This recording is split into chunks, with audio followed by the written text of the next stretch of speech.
Uy, oh.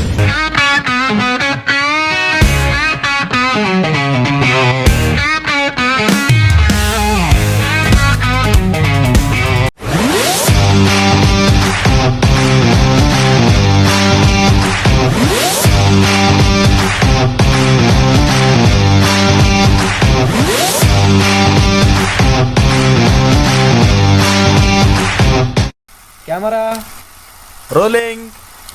action.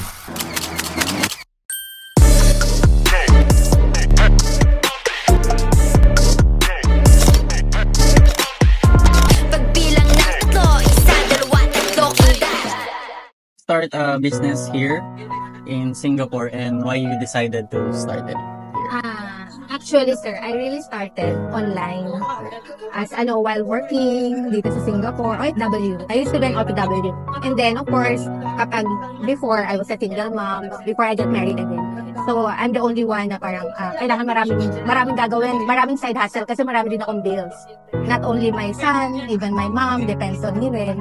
So, and then you also dream na parang sana balang araw you will have your own house, hindi ka lang magre-rent sa Pilipinas. Yung mga dream mo na parang kailangan hindi lang yung sahod, yung salary, ang kailangan ko lang na antayin. Kung meron naman akong other side hustle.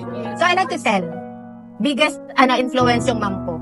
Kasi marunong din siyang maano rin siya nung bata pa ako. Nakikita ko yung mama ko nag-work and then may sideline. So, hindi naging mahirap sa akin kasi nakita ko na kay mama. You learn from it. Yes. Actually, sir, beauty product. Ang start ko, beauty product. And then nakita ko, sa akin, effective. Pag effective sa akin, and when I like it, kahit pag sa food naman, pag gusto ko, ibibenta ko rin. Ayoko magbenta ng hindi ako naniniwala. Hindi mo muna tinry. Ayoko rin nang magbenta ng hindi ko ginagamit. Ayoko nang ganun. Kasi syempre parang nanloloko. Alam mo yun, parang kailangan naniniwala ka sa brand para mas madali mong maibenta. Diba? Yung, habang OFW ako, parang mas nag-enjoy na ako. Parang mas nag-enjoy na ako na looking forward na may bibili sa akin dun sa binibenta ko. Kasi sa mag-work ako. And meron akong konting ipon. And hindi lang ipon, sir, no? Kasi pag nagnegosyo ka, kailangan mo lang mas malaking kapital. I borrow. Pero I made sure na binalik ko with ROI. Ibig sabihin nun, nanghiram dun sa mga taong may tiwala sa akin. Yeah, and I made sure na binalik ko with, na rin, kahit hindi na sila nag-ask na dapat dagdagan, binalik ko with parang, hindi yung interest parang return of investment. Ganun, parang ROI. Para mas maganda. Kasi pinagkatiwalaan na. From beauty products, sir, I love avocado. And then nakakita ko na, yung avocadoria pala nagpapa-franchise. Tapos kinakas ko yung founder na maganda to dito sa Singapore. So, Hindi ko alam bakit super risky yun, diba? Pero hindi ko alam, pero siguro yung ko kasi yung objective ko is parang gusto kong mapunan yung niche dito sa Singapore na walang ice cream na avocado flavor. Diba? Kasi sabi ko nga yung trading ko na minsan naghahanap ako sa supermarket, wala talaga walang avocado ice cream. Hindi ko alam kung meron pero wala I mean, karamihan din magsabi and nakita ko na maganda tong dalhin.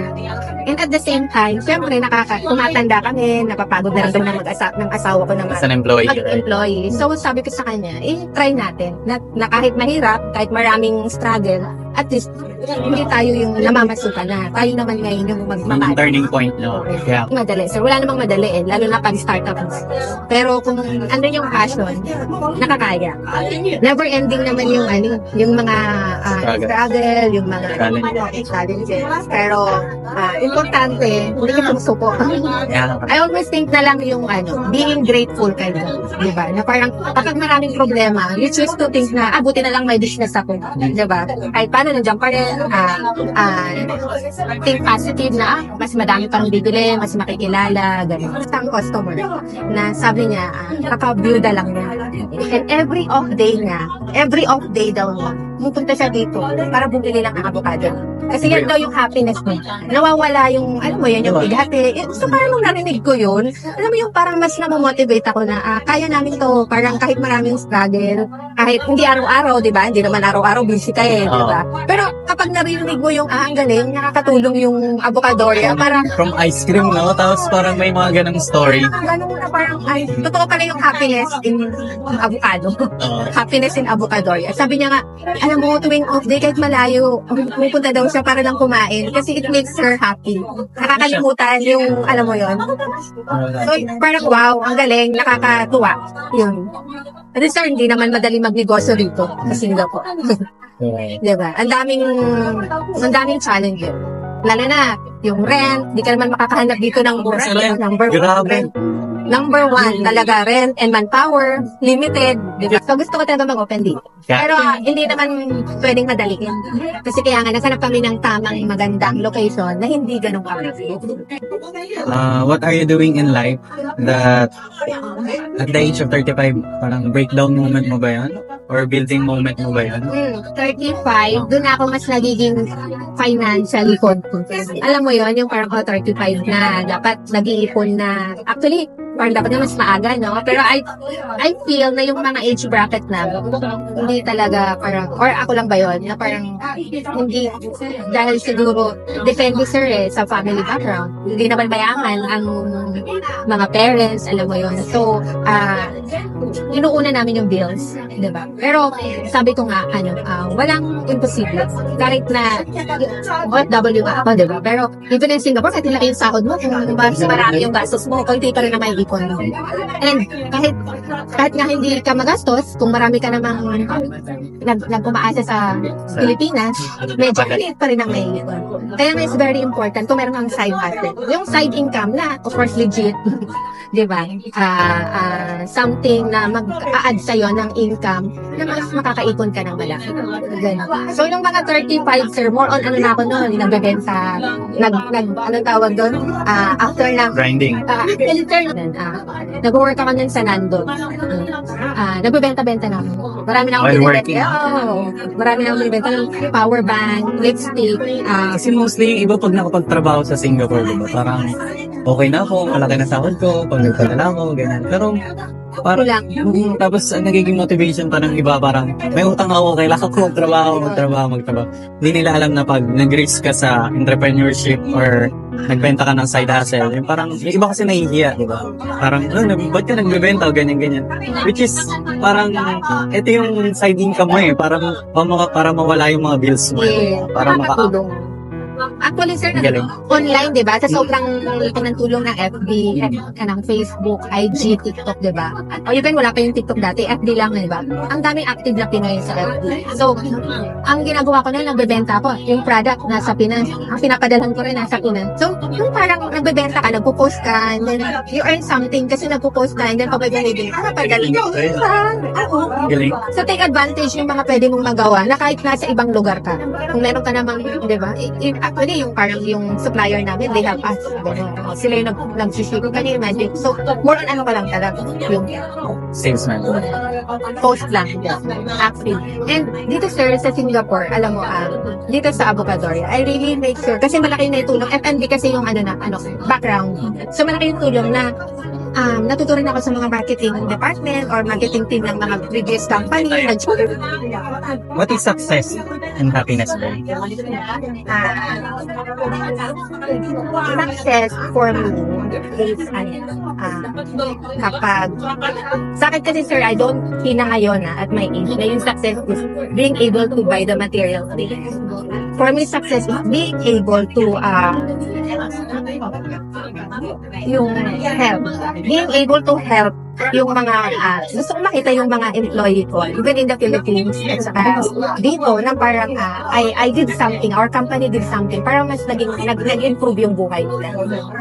So, mas gusto ko yung gano'n. Yung mas na-influence ko sila, and if they want to start their own business, gano'n, mas makatulong din ako. Yung success na parang mas gusto mo na maka-influence ka sa ibang tao, na maging successful din. Yun yung parang Yun yung level. Yun na yung level ko. Hindi na yung parang, successful na ako kasi nabibili ko na yung material things na gusto ko. Hindi, tapos na ako dun siya na parang, it doesn't, yung parang bumili ka ng something na, yung pa rin, hindi naman nagbago yung itsura mo kahit nakabili ka ng something na mamahalin or mga designer bag.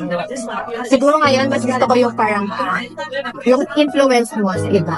Yung success na parang nakamotivate ka sa ibang tao na maging entrepreneur din, and then you can share something para maging successful din sila. Kahit ako, sir, I don't see myself as successful pa eh. Kasi I will always look up dun sa mga tao na na mas successful sa atin. Or humble ka lang, hindi mo maisip na ang taas mo na. Kasi mahirap yun. Diba? Ayan. Happiness,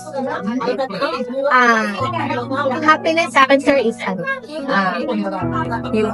hindi ko pwedeng sabihin happiness is wala kang problema.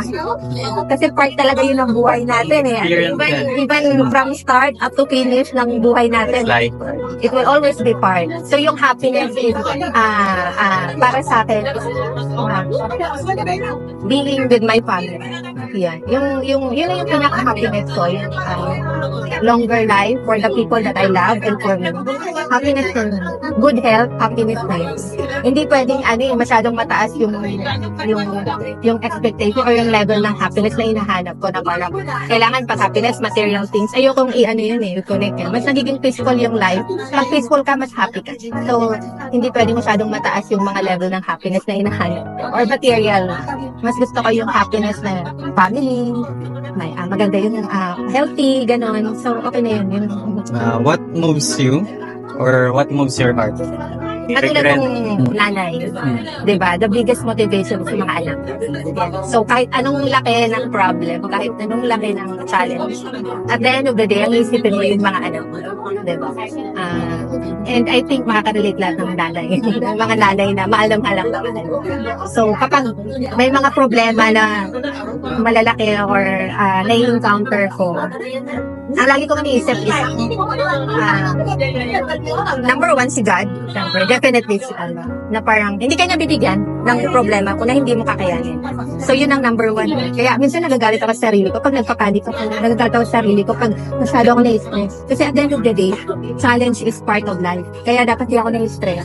Pero tao lang din ako. Kaya, di ba, hindi naman pwedeng, may realize mo, pero at the same time, maapektuhan ka pa rin dahil tao ka.